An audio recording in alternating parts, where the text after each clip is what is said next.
warahmatullahi wabarakatuh. Selamat sore. Hormat kami kepada Ibu dosen, Ibu Leonita Siwianti, dan rekan-rekan semua. Perkenalkan, nama saya Neng Susi Dwi Suryani dan rekan-rekan saya Teh Hartini, Jesse Azka Maulida, dan Purnama Fani Sandra. Kami dari kelompok 8 akan mempresentasikan dengan judul presentasi kami, Model Kepemimpinan dalam Organisasi, Perbandingan Efektivitas Gaya Transaksional dan Transformasional. Latar belakang kepemimpinan adalah unsur penting dalam manajemen organisasi. Gaya kepemimpinan mempengaruhi budaya, motivasi, dan hasil kerja. Literatur perlu pemahaman tentang perbedaan dan efektivitas gaya transaksional dan transformasional. Tujuan presentasi menjelaskan konsep dasar kepemimpinan, menguraikan dua gaya kepemimpinan utama, transaksional dan transformasional, membandingkan efektivitas keduanya melalui studi kasus, menganalisis dari sudut pandang etika, agama, hukum, serta mahasiswa. Bismillahirrahmanirrahim. Di sini saya akan menjelaskan pengertian kepemimpinan. Kepemimpinan adalah kemampuan seseorang untuk bisa mempengaruhi dan mengarahkan orang lain, menjadi inti dari proses manajerial, serta berperan dalam menciptakan visi, menggerakkan bawahan, dan menyatukan tujuan. Maksud dari kemampuan mempengaruhi dan mengarahkan orang lain ini, seorang pemimpin harus mampu untuk dapat mempengaruhi perilaku, sikap, dan pandangan orang lain dalam rangka mencapai tujuan tertentu. Seorang pemimpin yang efektif harus mampu menggerakkan individu atau kelompoknya tanpa harus menggunakan paksaan, melainkan melalui kepercayaan, keteladanan, komunikasi yang baik, dan pemberdayaan. Lalu poin yang kedua yaitu inti dari proses manajerial. Dalam konteks manajemen, kepemimpinan adalah fungsi inti yang menghubungkan semua elemen manajerial seperti perencanaan, pengorganisasian, pengarahan, dan pengendalian. Tanpa kepemimpinan, visi dan strategi organisasi akan sulit diterjemahkan ke dalam tindakan nyata oleh anggota tim. Oleh karena itu, kepemimpinan dianggap sebagai jantung dari manajemen organisasi. Lalu poin yang ketiga, berperan dalam menciptakan visi, menggerakkan bawahan, dan menyatukan tujuan. Seorang pemimpin bertugas untuk merumuskan dan menyampaikan visi jangka panjang yang menjadi inspirasi dan mampu menggerakkan bawahan melalui motivasi, bimbingan, dan dukungan agar visi tersebut dapat diwujudkan bersama.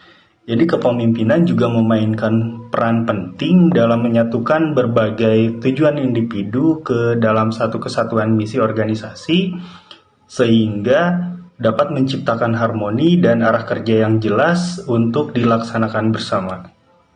Selanjutnya, kepemimpinan transaksional. Kepemimpinan transaksional ini adalah sebuah gaya kepemimpinan yang menitikberatkan pada pertukaran antar pimpinan dan bawahan, yakni berupa imbalan atau reward untuk sebuah kinerja yang baik, dan hukuman atau punishment untuk kegagalan atau ketidaksesuaian dalam pekerjaan. Pendekatan ini mengandalkan struktur, aturan, dan target yang jelas, serta hubungan kerja yang bersifat formal dan terukur, di mana yang menjadi ciri khasnya adalah berbasis reward dan punishment. Artinya, seorang pemimpin memberikan penghargaan jika target itu tercapai dan sebuah sanksi jika target tidak terpenuhi. Sistem ini memotivasi melalui mekanisme insentif eksternal.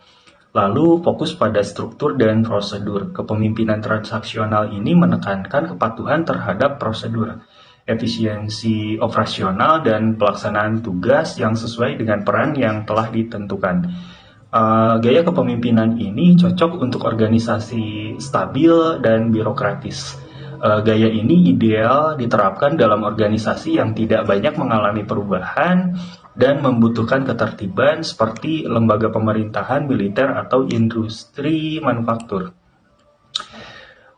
Untuk kelebihannya, gaya kepemimpinan ini cepat dalam mengambil keputusan karena adanya aturan yang sudah baku, tegas dan konsisten dalam penerapan kebijakan, serta cocok untuk menangani situasi krisis atau organisasi yang sistem kerjanya rutin dan berulang.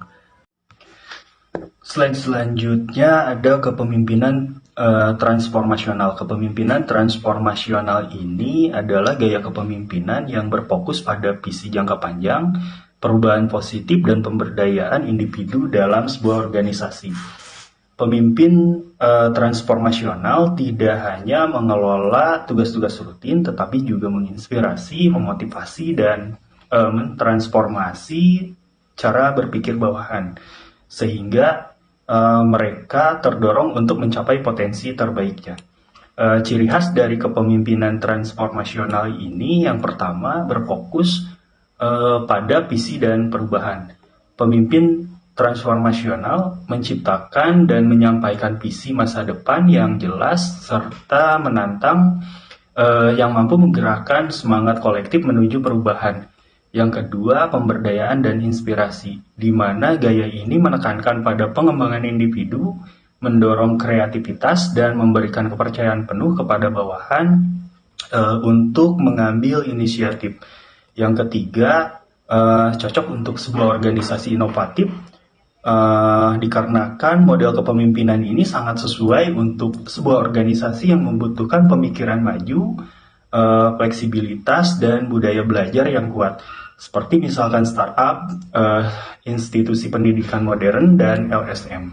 Lalu jika dilihat dari kelebihannya, gaya kepemimpinan ini membangkitkan motivasi intrinsik melalui makna kerja dan rasa memiliki terhadap visi organisasi. Lalu mendorong inovasi, pertumbuhan pribadi, dan kepemimpinan partisipasif. Lalu juga memperkuat loyalitas dan komitmen jangka panjang dari anggota tim. Jika dilihat dari kekurangannya, bisa menuntut lebih dari bawahan tanpa kejelasan batasan atau beban kerja yang proporsional. Risiko burnout jika pemimpin terlalu fokus pada visi tanpa memperhatikan kapasitas tim. Lalu kurang cocok juga di lingkungan kerja yang membutuhkan stabilitas atau struktur yang ketat. Studi kasus 1, gaya kepemimpinan transaksional. Seorang manajer logistik menerapkan gaya kepemimpinan transaksional secara ekstrim dengan menekan karyawan untuk mencapai target kerja menggunakan sistem reward dan punishment. Jika target tidak tercapai, karyawan dikenakan potongan gaji. Akibatnya muncul kelelahan kerja, stres berkepanjangan, hingga terjadi pengunduran diri massal. Dampak yang ditimbulkan: 1. Lingkungan kerja menjadi tidak sehat. Karyawan bekerja dalam tekanan tinggi tanpa dukungan emosional atau penghargaan yang manusiawi. 2. Produktivitas jangka panjang menurun. Meski awalnya target tercapai, dalam jangka panjang sistem ini justru merusak semangat kerja. 3. Moral tim rusak. Ketidakpuasan dan kehilangan rasa kepercayaan terhadap pemimpin menyebabkan solidaritas melemah. Kemudian, analisis kasus dari berbagai sudut pandang. 1. Etika. Pendekatan yang hanya berfokus pada hasil tanpa memperhatikan kondisi mental dan fisik karyawan melanggar prinsip etika kerja. Pemimpin seharusnya menjaga keseimbangan antara pencapaian target dan kesejahteraan bawahan. 2. Agama.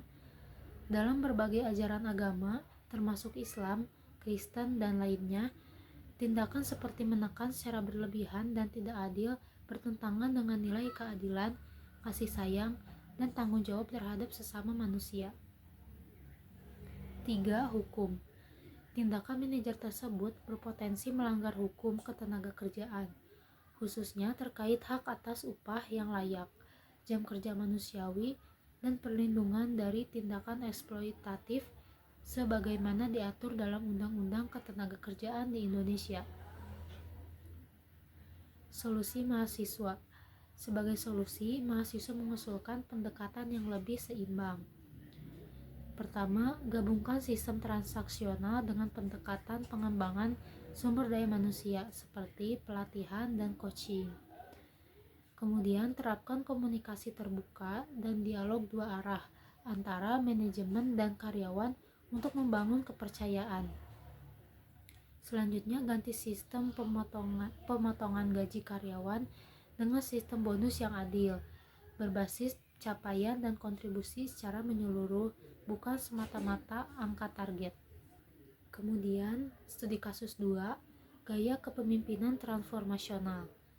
Seorang kepala sekolah menerapkan gaya kepemimpinan transformasional dengan mendorong guru untuk berinovasi dalam metode pembelajaran dan pengelolaan kelas.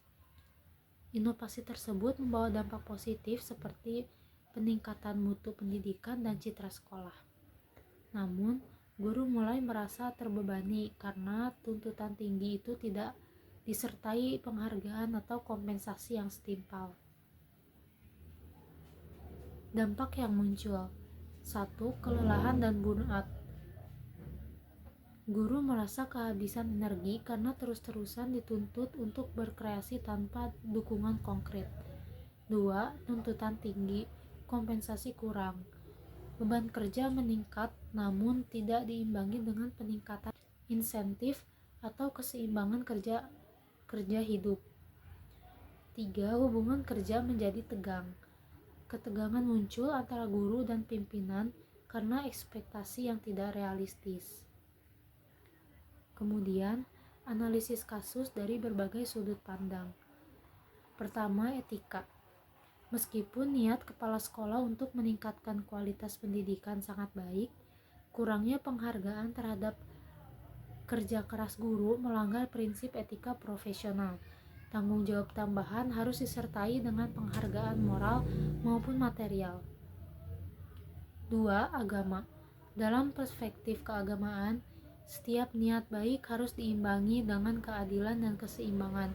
Memberikan beban tanpa dukungan dan apresiasi bertentangan dengan prinsip keadilan dan kemanusiaan dalam agama. 3. Hukum.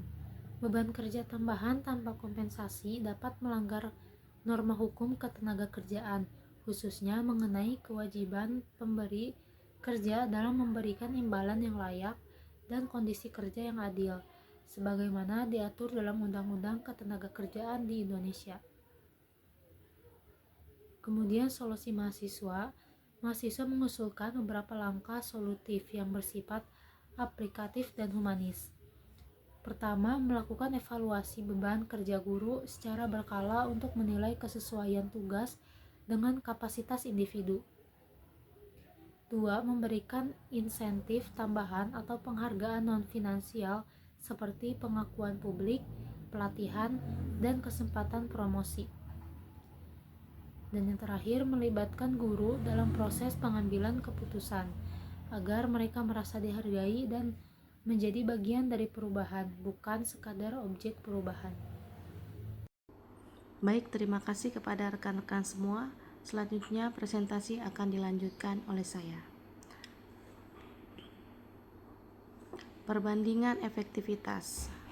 Itu kalau dilihat dari aspeknya motivasi transaksional itu motivasinya eksternal atau bonus atau sanksi. Kalau transformasional itu internalnya visi dan makna. Kalau inovasi transaksionalnya itu rendah dan transformasionalnya itu tinggi. Dan resikonya kalau transaksional itu tekanannya mental. Kalau transformasional itu burnout atau ekspektasi tinggi. Sekarang kesimpulan. Kepemimpinan transaksional efektif dalam sistem yang stabil dan terstruktur. Kalau kepemimpinan transformasional cocok untuk organisasi inovatif dan progresif. Kalau kepemimpinan harus berlandaskan nilai keadilan, empati, dan hukum. Pemimpin ideal mampu menggabungkan kedua gaya secara adaptif. Ibu Leonita, saya ada pantun Ibu. Kesepian tanpa kekasih, cukup sekian dan terima kasih. Terima kasih atas atensinya dari Ibu Leonita selaku dosen manajemen dan kepemimpinan kami kelompok 8. Mohon pamit dan sampai jumpa di presentasi selanjutnya. Wassalamualaikum warahmatullahi wabarakatuh.